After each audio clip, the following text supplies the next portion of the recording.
This is the Extensionists, Conversations with Great Thinkers in Agriculture. I'm Toban Dyck. And I'm Whetter. Toban, you've been putting your panel moderating skills to work. I have indeed. I was at Grow Canada, hashtag Grow Canada 24 in Ottawa this year. Who goes to Grow Canada? I don't have the full list. I'm not going to be able to... I want the whole 300 people. Okay. We're going to alphabetically? Yeah. Yeah, okay. Okay, great. Great. It's like you drop the toothpicks and you can count 257 toothpicks. I want that. I'm not like an event attendee savant. Yeah, that's right. That's right. Lots of people, so a lot of industry folks and regulators, like a lot of government people go to the conference. The host organization is CropLife. Yeah. CropLife. Yeah. No. Great. If it's a slick event. I saw the pictures. You looked pretty sharp up there on stage. And it was a nice looking stage, like a glass podium and nice chairs and good lighting. Yeah. Yeah. So what was the panel? Are you going to tell about the panel? I'm going to talk a little bit about the panel. Okay. So there are two panels. One was on artificial intelligence, and the other one was on gene editing. Two topics I'm obviously an expert in. Yes. Well, I know you're an expert in artificial intelligence. The gene editing. I didn't know this about you. That's right.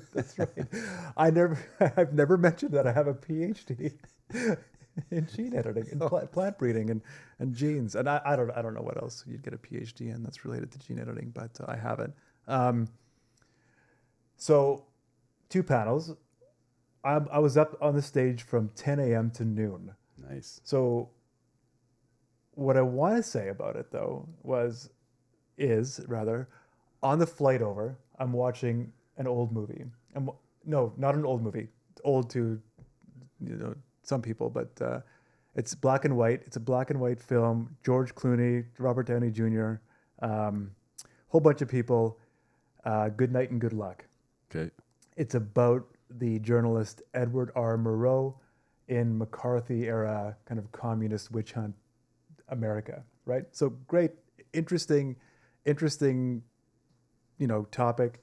Anyways, there's one scene where Edward R. Murrow is chatting with CBS News, and he's frustrated because he's being censored. He's being told that he can't continue this witch hunt because ratings are too important. That's too much of a consideration. So he's up there getting his award, and he decides to take that time to address some critical issues with media. And he said, referring to TV news, he goes, "This instrument can teach, it can illuminate, and yes, it can even inspire. But it can do so only to the extent that humans are determined to use it towards those ends. Otherwise, it is merely wires and lights." So I was watching this, and I'm like, that's a really poignant quote. Like, it really just landed with me.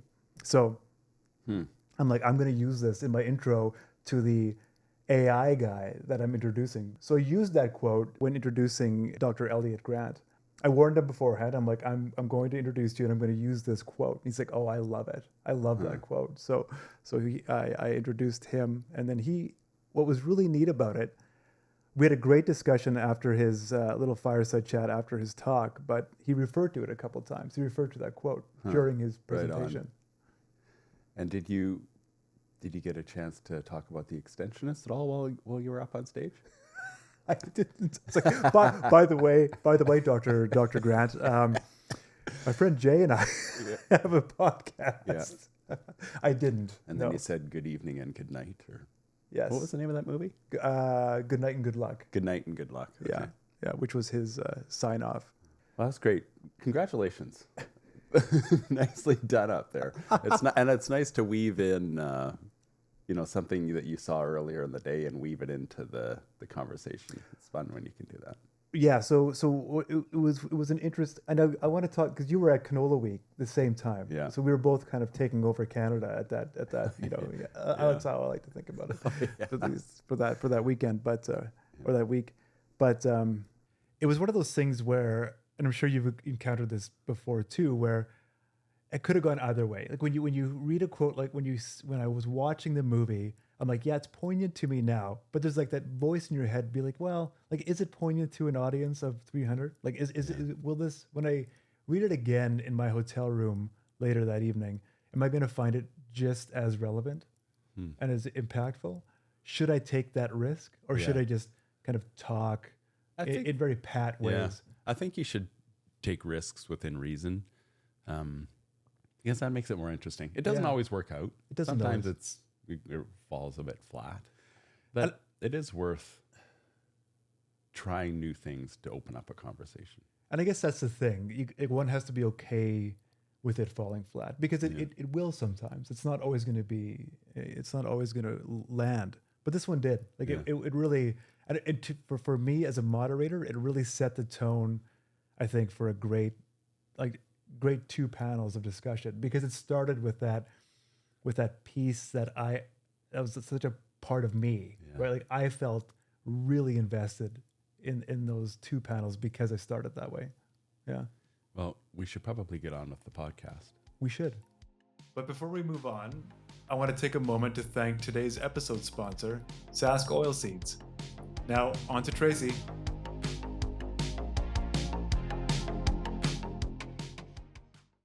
Top-notch farming extension meetings are back this February, featuring presentations on the latest barley, canola, flax research and agronomy, global markets, and prairie hydrology. Meetings will be held in Hudson Bay, Melfort, Weyburn, and Moosomin. These events are free to attend, and lunch will be provided. Register now at saskcanola.com.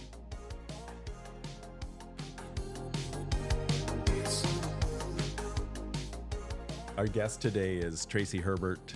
Tracy is Extension and Communications Director with the Beef Cattle Research Council. And Tracy, you live in Lloydminster, but you are from the Neilburg, Maidstone area. Yeah. What was your family farm like? My parents, and now my brother who's farming with them. My parents are in their late 70s now, but still farming. And so, like you said, they're between the Neilburg and Maidstone area. Mixed operations, so they grow mostly barley, wheat, and canola, and currently have about 200 head of purebred Speckle Park cattle. So my parents were were a big part of the development of that breed, actually. So my dad was the first president of the Canadian Speckle Park Association, and my mom was the registrar and secretary for a number of years. So my childhood was very much focused on promoting and developing the Speckle Park breed. So Speckle Park? How do you? Yeah, I've never heard of it. Yeah, that's right. So what's it look they're like? one of only 2 breeds developed in Canada, Hayes Converter being the other one, which is less common. But so there are the British White Park breed with some Shorthorn and Black Angus genetics mixed together. And so they have a distinctive pattern where they are speckled. They've got black eyes, ears, and feet, and then kind of a white body with black spots. And they've really gained popularity in Canada and the States, and now Australia and Ireland, and it's been pretty rewarding for my folks. And what is it about them? Are they? Is the winter hardiness? Is it the nice combination of the Angus and the maybe I don't know. I think you said all British breeds in there though, which tend to be smaller. Like, is there a big continental breed in there that gives the body size? No, they're a British breed, so they are that smaller frame. They're very docile, winter hardy, and then carcass quality is one of their main attributes. So good yielding, high marbling. Better than just straight Angus or straight Park. The Speckle Park breed has won a number of carcass competitions. You're asking me a very biased person. Yeah, exactly. Of course. So does that obvious level of bias get you into trouble with all the other people involved in beef, or is it just good fun? It's like, oh, there she goes talking about Speckle Park breeds again. Exactly. No, it's good fun. I mean, people have teased me a number of times about promoting the Speckle Park breed, and I mean that's my parents' legacy. That's the work that they've done. But people do seem to find that to be an interesting tidbit about me, is that is part of my background. I grew up with purebred Herefords, and then they eventually, my dad and my brother, mostly my dad, bred them with a larger continental European breed for the bigger carcass size. But I still have a soft spot in my heart for Herefords. So how do you feel about me now that you know that? I got a 1 to 10. We Yeah, can yeah, still yeah. be friends. Yeah. We can still be friends? Okay. The podcast can continue.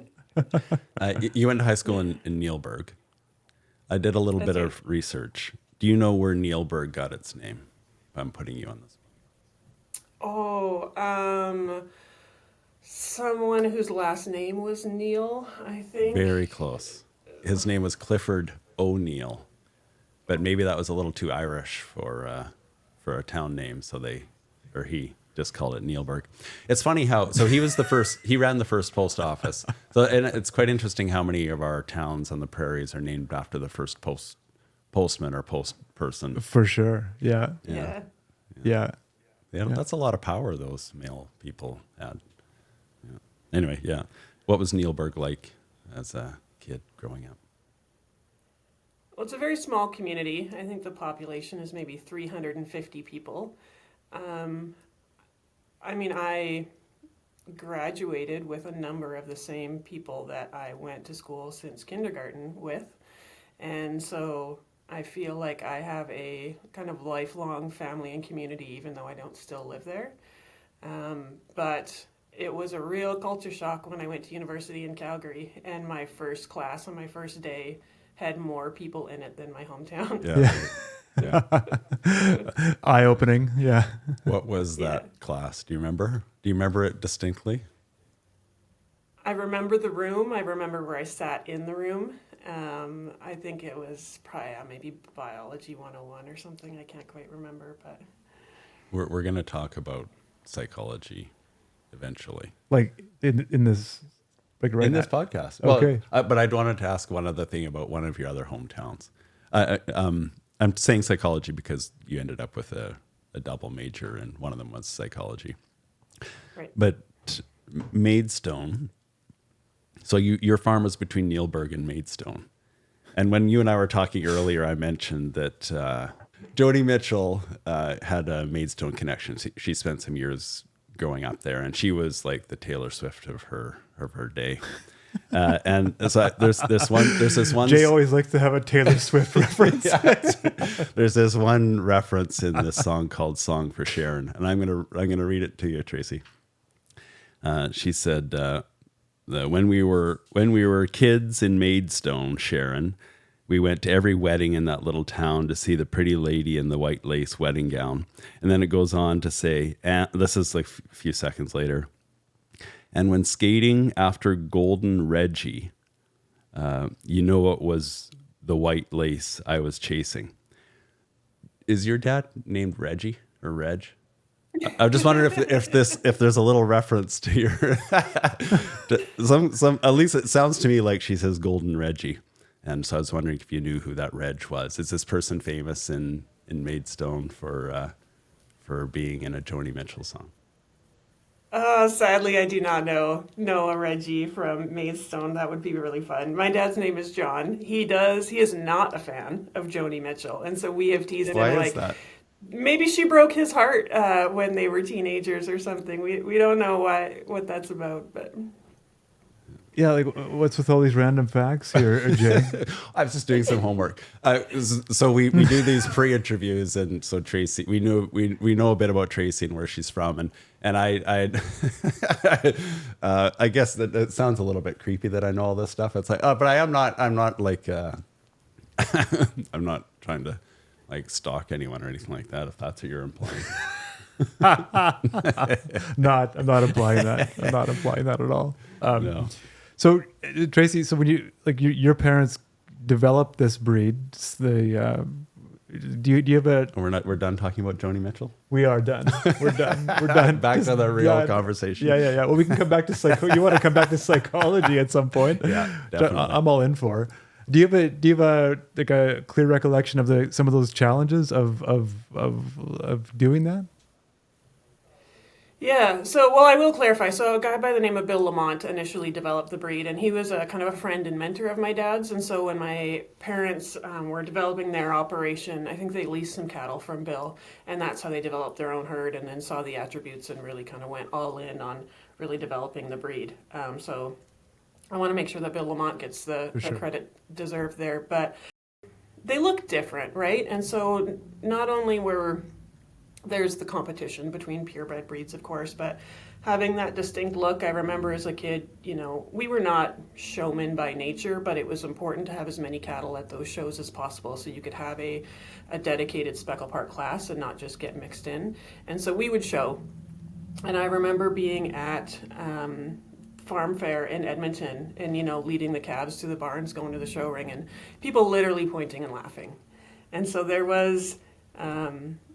there was some challenges just sort of socially in that, just in addition to, just trying to build the numbers of cattle needed to gain that ground. Yeah, yeah, I bet like in the 4-H communities and stuff, if you start showing kind of a different looking animal, that would be a hurdle. Yeah, absolutely. Yeah. Now, the Beef Cattle Research Council isn't necessarily about breeds. What is its primary purpose? So it's an operating division of the Canadian Cattle Association, and it's funded in large part by producers. So every time a beef animal is sold in Canada, a mandatory levy is paid, and a portion of that mandatory levy funds research and extension, and the BCRC is the service provider of that, right? And so we get about 50% of our funding directly from beef producers, and then we can use that to leverage government and other funding. And so we're overseen by a board of directors that are all producers across the country. And so our job is to identify research priorities and objectives that have the greatest potential to advance the Canadian beef industry and then fund that work. And then my job as the director of extension is to get the results of that and any other science outcome, economic-based information back to beef producers in meaningful and useful ways. And is it about genetics, or is it more about feed, or what are the... Or all the above, yeah, all of the above. What are the real needs for beef producers right now? Yeah, all of the above. So we focus on forage and grassland productivity, feed management and utilization, animal health and welfare, antimicrobial use and resistance, and environmental stewardship, in addition to beef quality and food safety research. Yeah. What are some of the, like, I understand the grain industry. I'm a farmer here in southern Manitoba. Grew up actually with on a mixed farm. I had cattle and hogs up until I was 18 when my parents sold all those things. But what are some of the big extension challenges you face? Well, we're focused on getting information to producers, and so in that sense, it's about managing grasslands so that they are, to help producers manage through droughts and get as much forage productivity as possible, to balance feed rations to make sure that cattle are getting the nutrients they need to have the productivity expected based on whether it's a feeder calf or lactating cow or what have you. Obviously animal health and animal welfare, so mitigating diseases and making sure calves survive up until weaning, all of those things. But in addition to that, we fund research that we hope will be utilized and considered by people influencing policy. Mm-hmm. Right? And so, for example, the welfare of animals when they get off long-haul transport trucks is extremely, extremely high. And what are the impacts of cattle if you force them to take rest stops along the way, which is actually you're commingling and introducing disease and extending the length of that overall trip? Or how are antibiotics really being used in the industry, and how much impact is that having on antimicrobial resistance? We're finding the factual information about that so that information can be utilized when making policy regulation decisions. Yeah, that's really interesting. So it is a strong, like, extension in your work is very kind of policy oriented. Like that is a focus, hey? My work is focused on producers Right. and getting the producers information so that they can make meaningful decisions on farm. But the BCRC also funds research that others can utilize those results if they are lobby groups or, making other decisions that impact the industry. Right. No, that makes sense. What have you found? Sorry, Jay. I know this is good. You're Good eager. stuff. Yeah, that's good. What have you found to be some of the more effective approaches to extending beef research? So the BCRC doesn't have the capacity to work with producers one-on-one. We can't provide customized information. So what we do is develop materials that are freely available online in ways that are trusted and meaningful and useful. So that's the whole gamut of things. So interactive calculators, articles, videos, webinars, podcasts, what have you, right? Decision trees, all of the various things.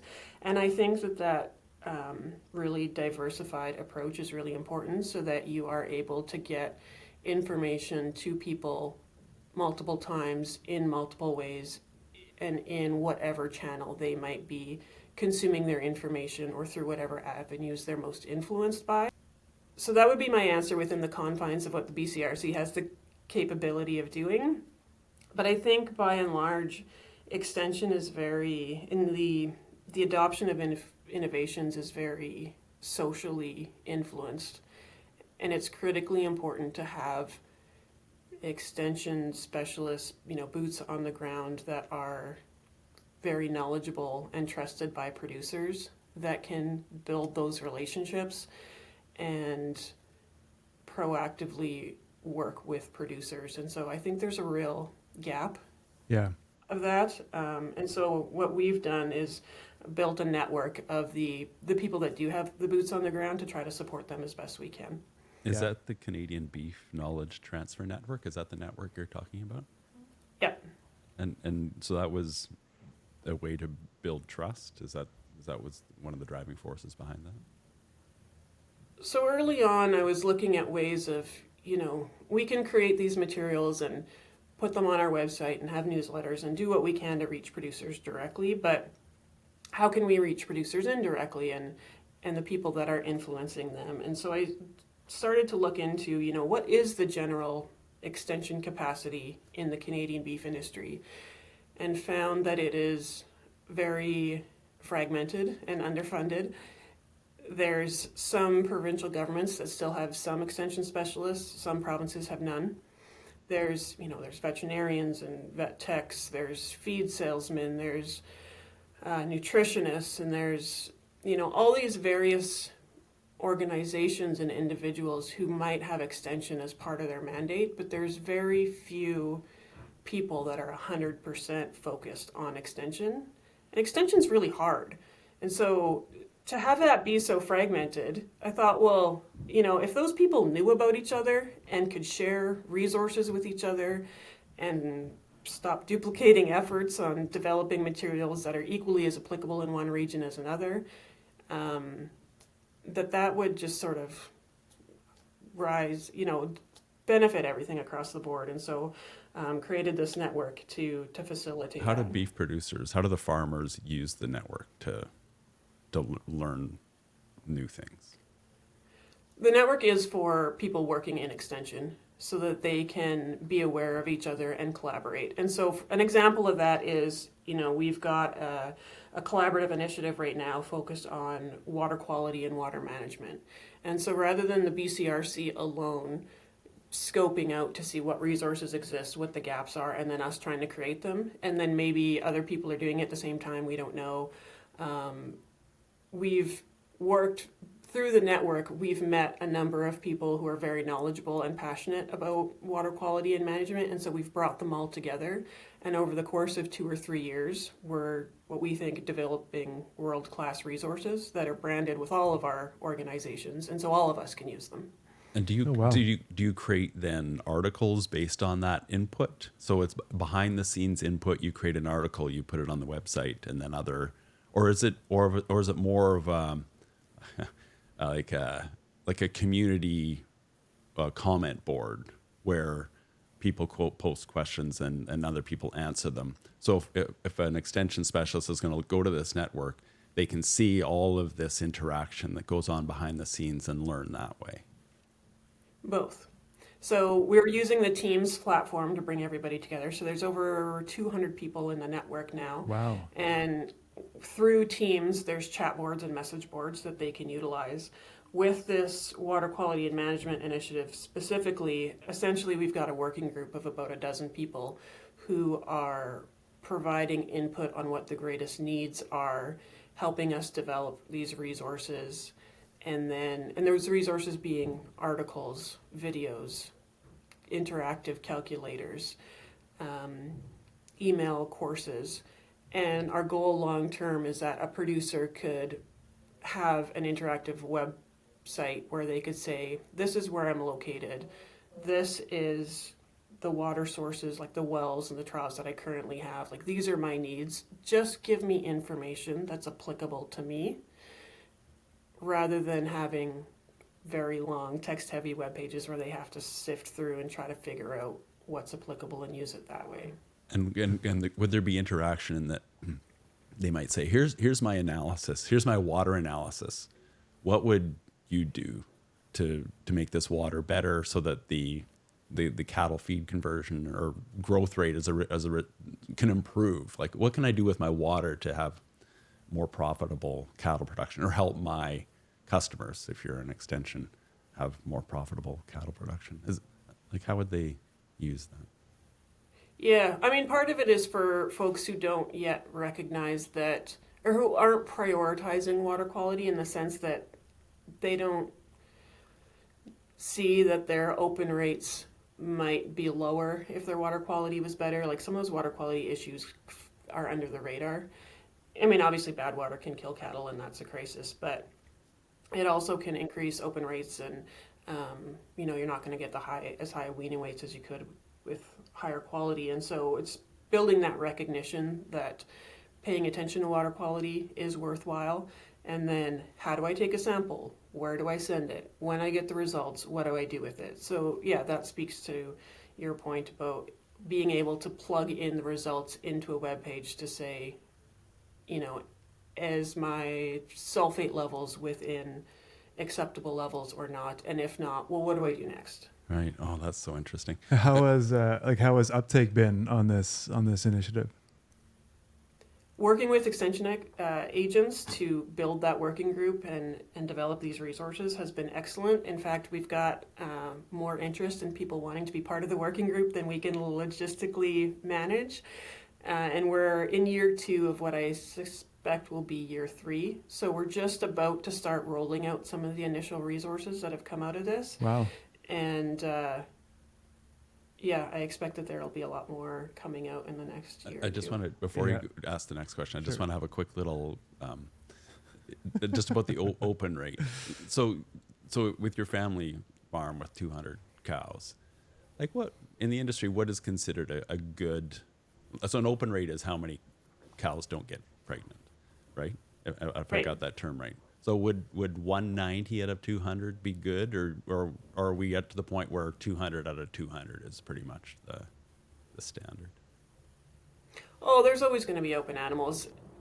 You're talking to somebody who was raised with Google, and therefore I am really good at, I've focused on being able to ask good questions and knowing where to find answers. Yeah. So I don't have that number for you. Yeah, okay, sorry. And I know exactly where to find it. Yeah, but I mean, this network, I mean, it could also help farmers, and I should say the extension providers, to identify what is a good goal here for us.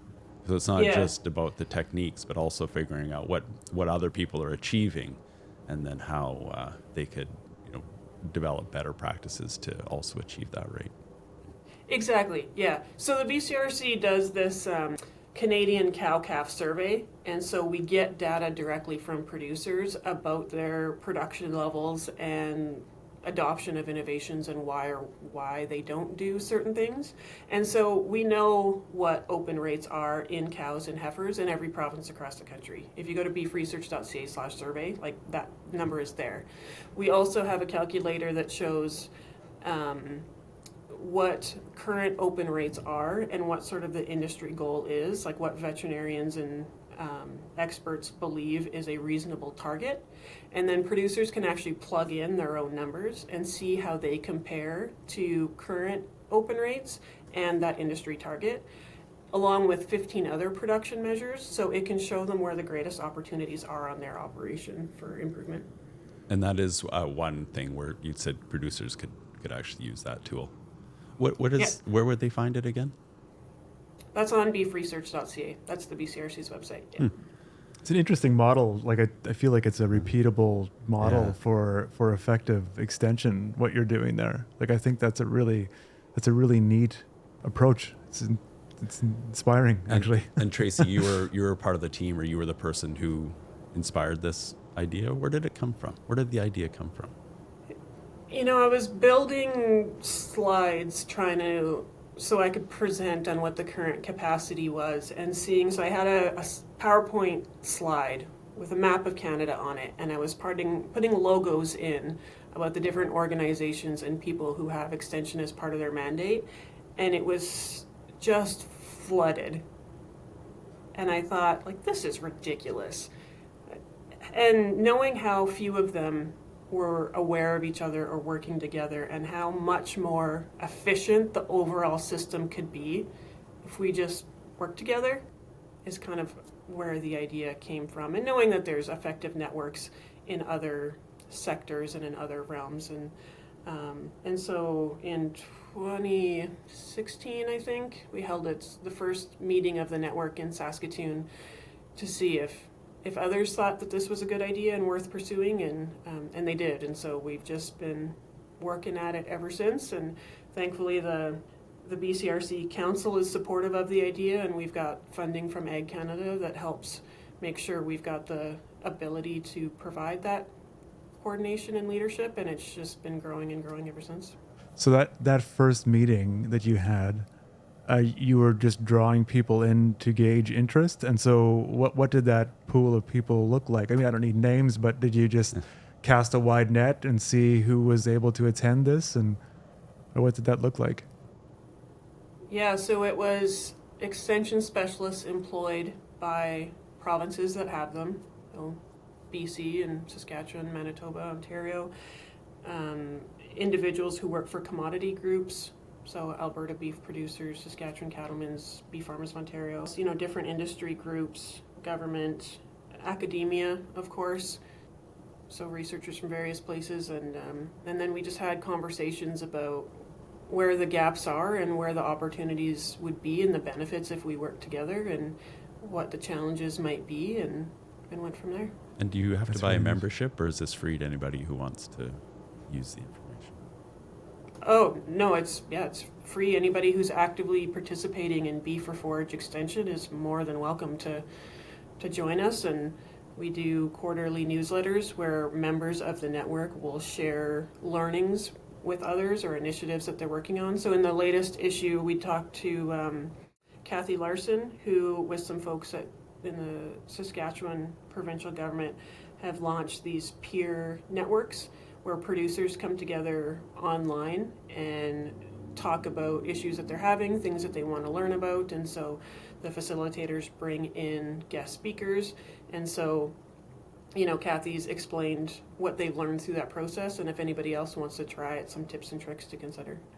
Oh, that's also interesting, right? Like that peer network idea is fascinating, and I think one of the things that's fascinating about all of this conversation is that, like, there are. And I guess I could bring the question to you, Tracy, is when you conceived of this kind of based on the need, were you aware of other models that you were attracted to at that point, or did you come together from that initial discussion? I'm sure that there are other models that are similar, but it kind of came together from that initial discussion, and we've been trying to use that model in other places. And so, currently Alberta virtually has no extension capacity. In 2020, the Alberta government made major cuts, and they're not really funding extension at all right now.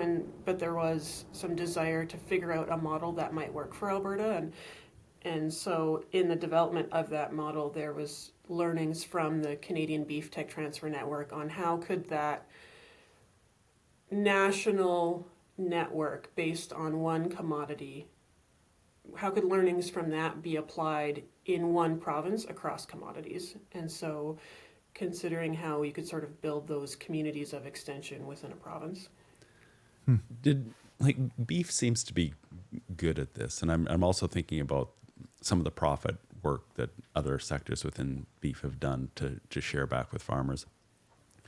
Is that because that critical low period of BSE and just the business of beef in Canada was so challenged that it forced a new approach, a new sharing, a new way of helping farmers be profitable?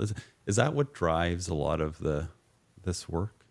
The people who were most proactive and able to weather that would have been the ones to survive and continue in the industry, right?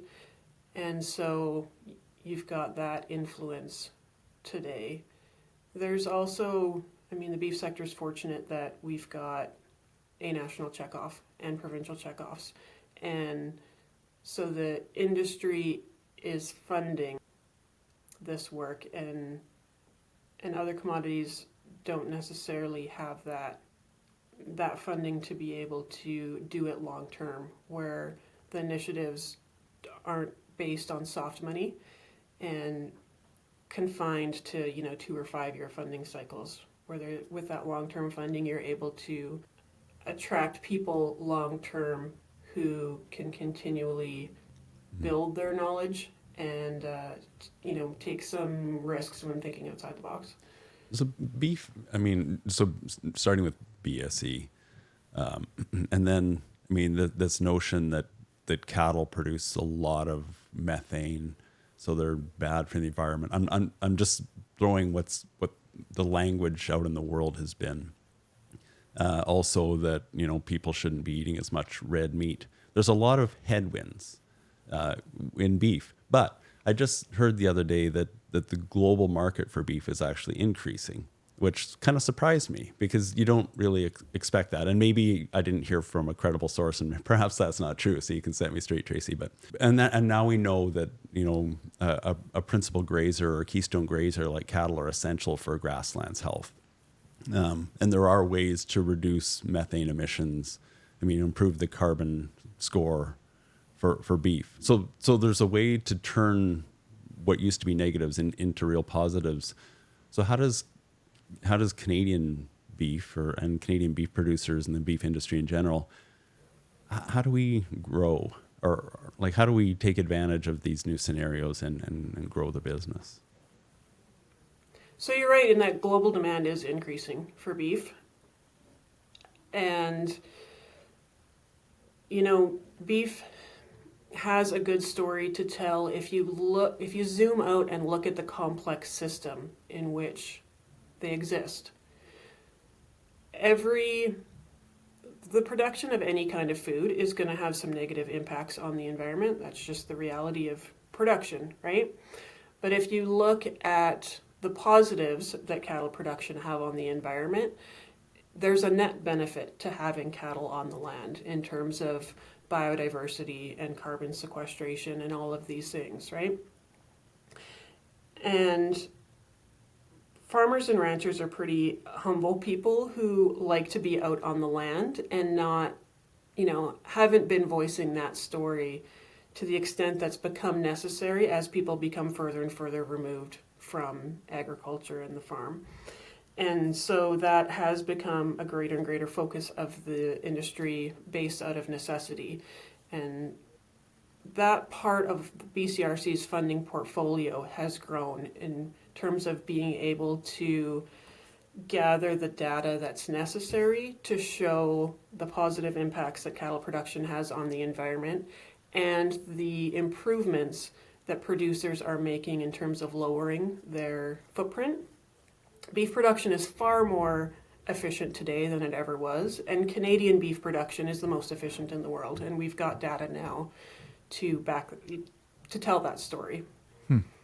And can you turn that data, like you said, beef producers are humble people, don't tell their story enough, which is, I totally believe that. I mean, Canadian farmers in general. Yeah, for sure. But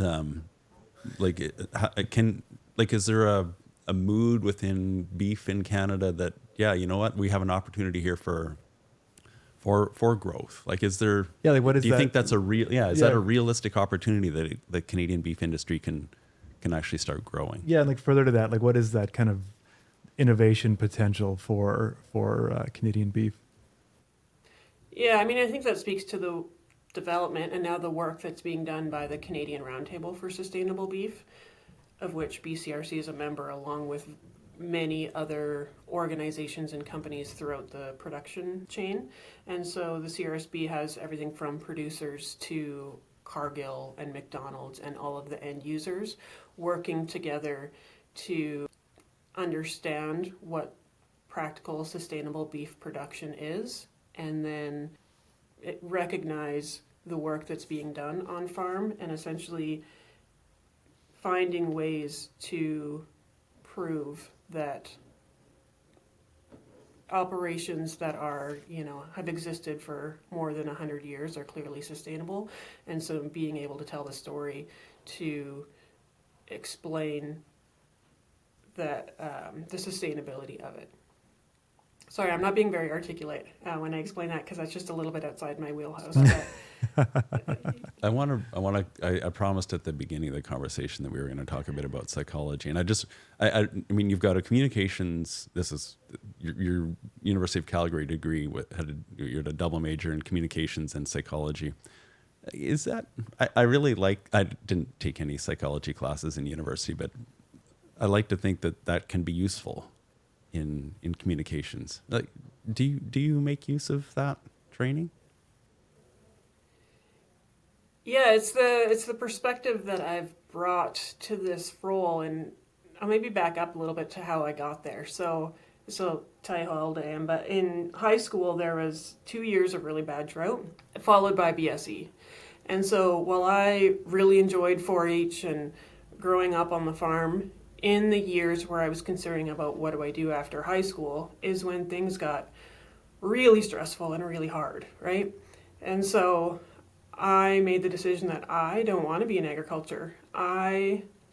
It's such hard work, and the rewards are based on things that are outside of your control most of the time, being weather, markets, disease, risk. And so I thought, okay, well, what else am I going to do? Psychology is really interesting to me. I'm fascinated by trying to understand how people think and why people make the decisions they make and why people behave the way they do. So until I figure out what I want to be when I grow up, I'll go study psychology. And so in my third year, and I was right, studying psychology is really fun.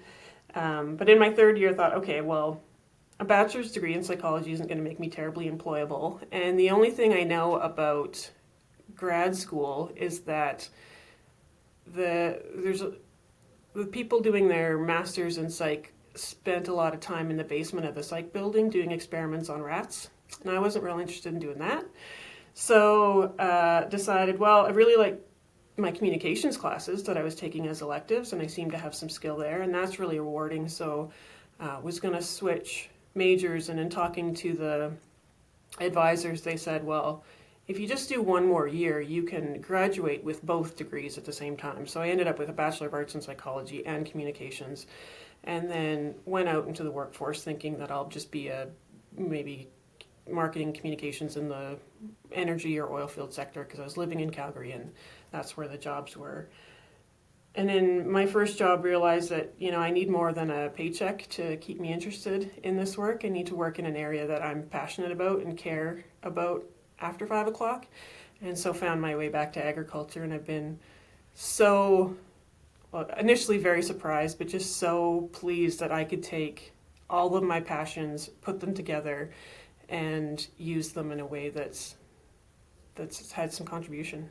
Yeah, like are you kind of like explicitly using your psych degree in your extension work, like figuring out how the brain works and how it's convinced or like influenced by things?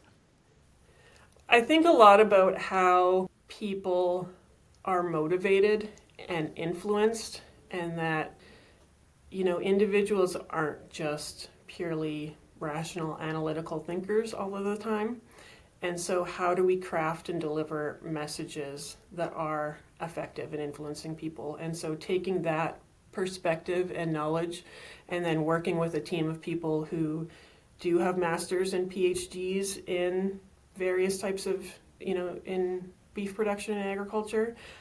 Together as a team, we've been able to develop some cool materials and move the needle and increase adoption of best practices in some areas.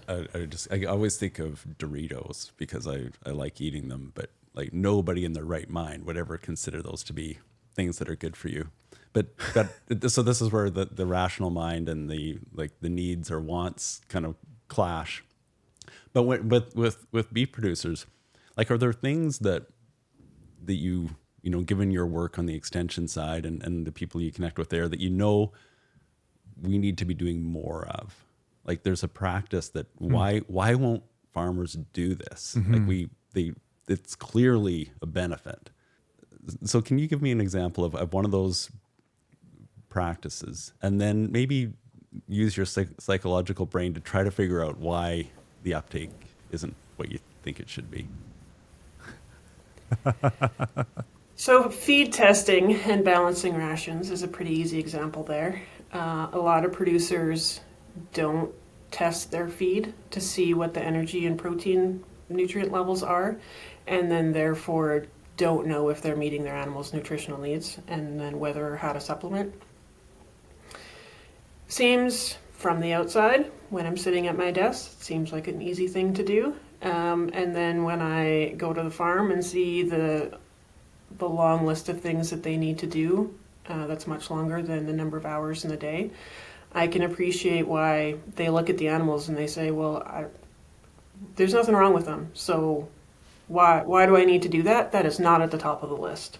And so thinking about, okay, so if people test their feed, balance their rations, and then get higher production levels and lower disease risk because of it, but they don't feel the need to do it, how do we get them to feel the need? Okay, so can you answer your own question? Yeah. That's the nugget. How do you do it, Tracy? Give us the answer. So I think people are complicated. So it's various approaches for various people. And so we consider, okay, so people who have already started to feel the need or heard that that's something worth doing and are starting to seek out that information need to figure out how to make sure that they find it in a way that is attractive and easily consumable. And then for those who aren't, finding ways to deliver that message to them indirectly. And so it might be creating handouts that we can make available at all vet clinics. And so when a related conversation comes up about, you know, my open rates are higher than they should be, or the vet comes out to preg check and those cows are looking a bit thin to the vet, but the producer doesn't think that they're thin, is there a resource there that can open that conversation? Yeah, like on the grain side of things, you know, a farm might get, say they get 70 bushel wheat, and their long-term average is 60. So they think 70 is great. But maybe with all those scenarios that happened that year, like 80 would have been a more reasonable achievement. Yeah. Right, yeah. So you think, like, just your example about how the farmer looks at his cattle and think they're as healthy as they've ever been. My open rates are good. My calf weights are, you know, after 6 months are where I want them to be or better than average. But there's this, not recognizing that maybe the potential is actually higher than that, even though you're happy. But look, like there's a couple steps you can make to improve your profitability even more. And so I think that parallel is on the beef side and on the grain side. Yeah, I wanted to talk about your father and your brother. So clearly your father is I don't know, cutting edge maybe isn't the right word, but I mean the fact that he helped, lay the foundation for a new breed within Canada. Mm-hmm. But are there things that they do where you think, Dad, brother, could you try this maybe? Like, do you get involved at all with practices that that could be really effective for them? And how is that received? Yeah. Before you answer, Tracy, I can totally appreciate how difficult that may be. Like I'm in the middle of a succession plan right now, and I farm with my parents, and I understand kind of the layers to what Jay is asking of you, but I'm going to still let you answer. Yeah, so let me start by saying that I recognize that I am not in production every day, right? I am not a farmer. And so it's easy to have an outside perspective and see opportunities that is different than when you're living it every day. And both my dad and my brother and in the case of my brother, still do work full-time off-farm jobs in addition to raising families and farming. And so, they have limited time and bandwidth to be terribly innovative in all the areas, right? So that's my disclaimer. They are not innovative when it comes to grazing management. And so, we've talked about rotational grazing and how they could potentially be getting more out of the acres that they currently have as opposed to looking to rent elsewhere.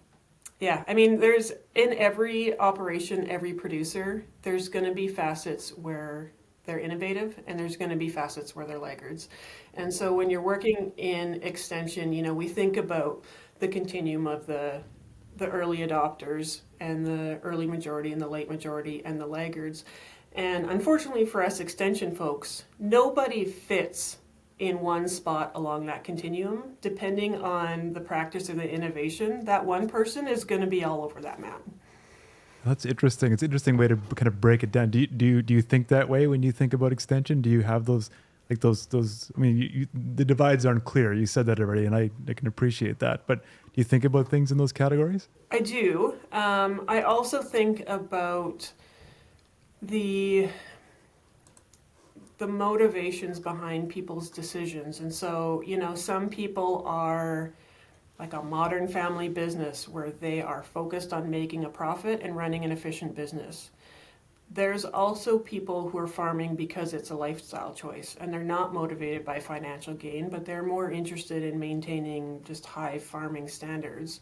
There's also a lot of people, I think, that are they're more custodians and they're really deeply committed to protecting the countryside and consider themselves guardians of a farming heritage. And so if I'm trying to persuade a custodian, I don't lead with the profit potential that they're leaving on the table, because that's not going to motivate a custodian. Yeah, that is. How do you know which category they fit in before you have that conversation? Is there a couple of questions you can ask to see where their approach or their philosophy? Intuition maybe, or yeah. Yeah, I'm sure that there are, but because we don't work with producers one-on-one, what we do is try to develop resources that would work for every one of those categories, so that they're all. So if you're an extension provider, I like that. Then yeah. So knowing the person will really affect the message, which is a really good message. I think that's really cool. Yeah, yeah, that's really a neat approach. Which goes back to, why it's so important to have a lot of boots on the ground extension specialists that can get to know individual operations and producers and have those relationships so that they know what information to deliver when and how in a way that's actually applicable and effective. I want to ask about one more thing, and maybe you'll like to talk about this because it's a really, really neat program. And it's about how building the industry through its people. and you have this Canadian Cattle Young Leaders Mentor-Mentee program. And I know that you have you're the mentor. You have a mentee in Ontario. So is that, tell me, I really love that program where you connect new up-and-comers in the industry with someone who's more experienced. Like, tell me the motivation behind that. Where did that come from? Yeah, the Canadian Cattle Association developed that program more than 10 years ago. And I wasn't involved in that initial development of the program. And BCRC has ended up developing one similar specifically for researchers, because we find that a lot of researchers today either didn't grow up in agriculture or didn't grow up in Canada.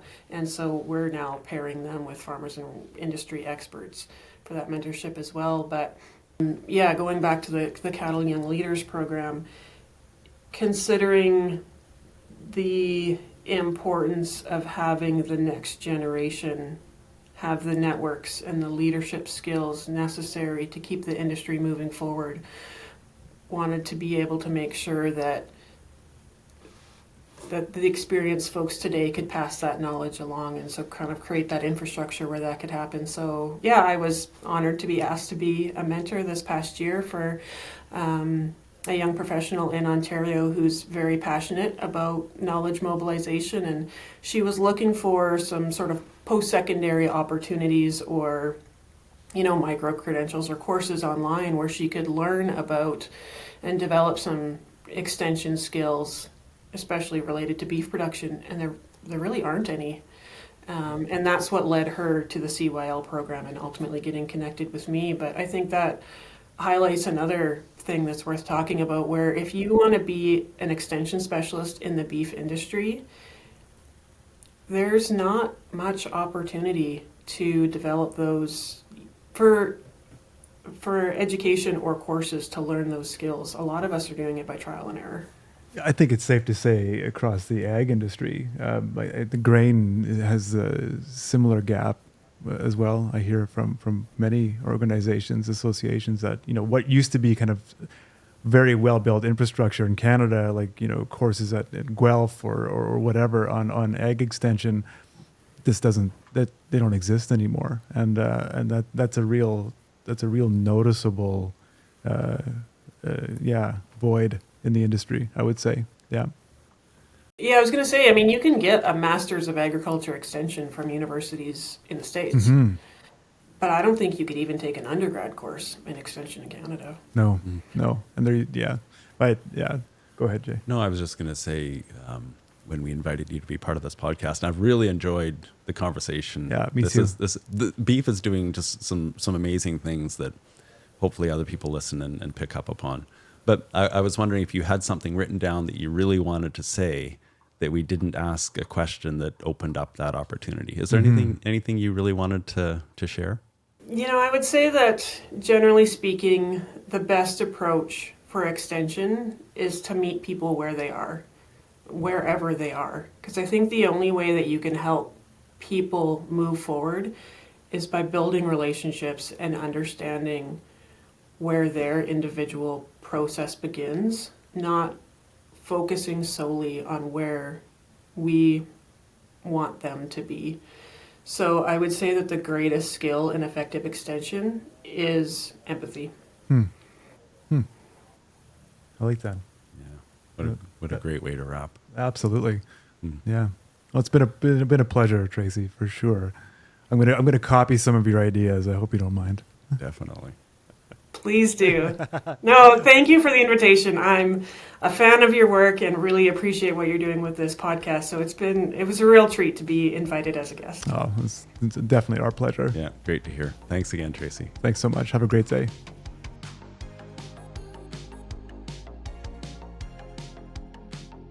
Really enjoyed that conversation with Tracy.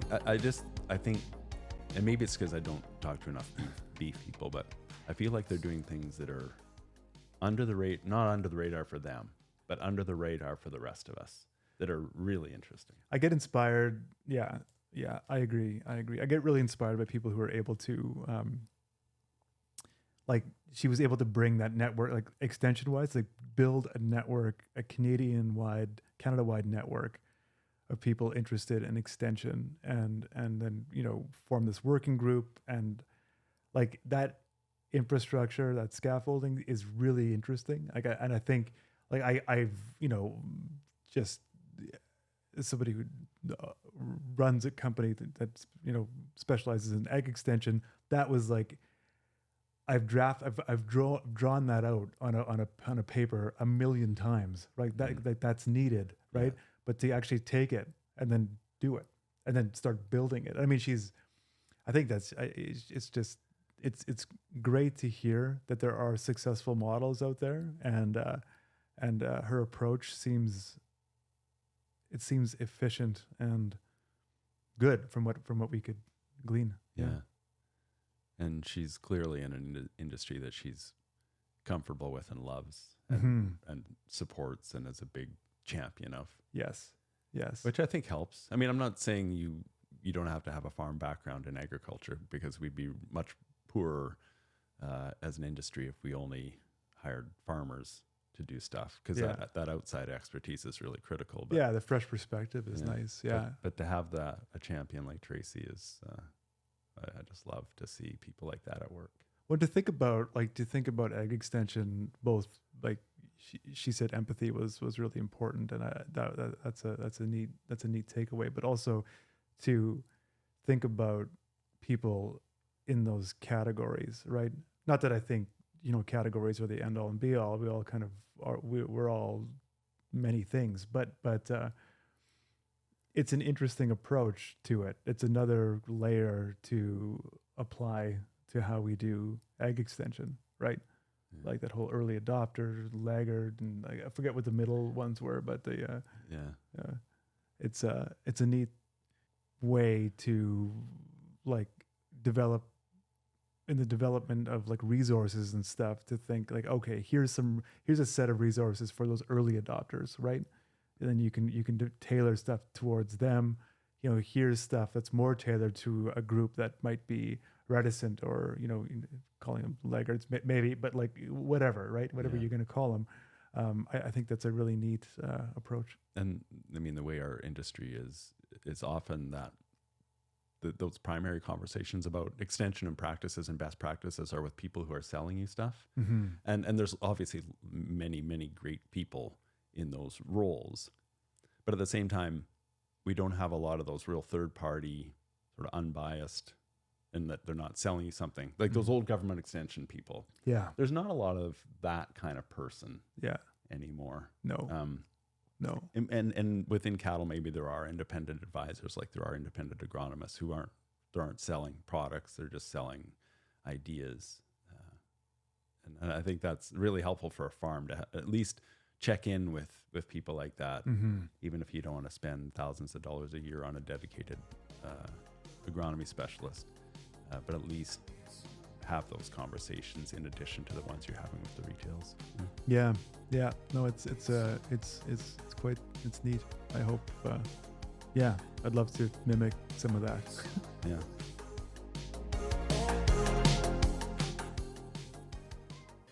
And once again, thank you to our episode sponsor, Sask Oilseeds, who's urging you to stay connected with them by subscribing to their texting service to receive agronomy resources, event updates, and urgent news right to your phone. Got questions? Start a two-way conversation and get answers directly from the Sask Oilseeds team. Visit saskcanola.com/texting for details on how to subscribe.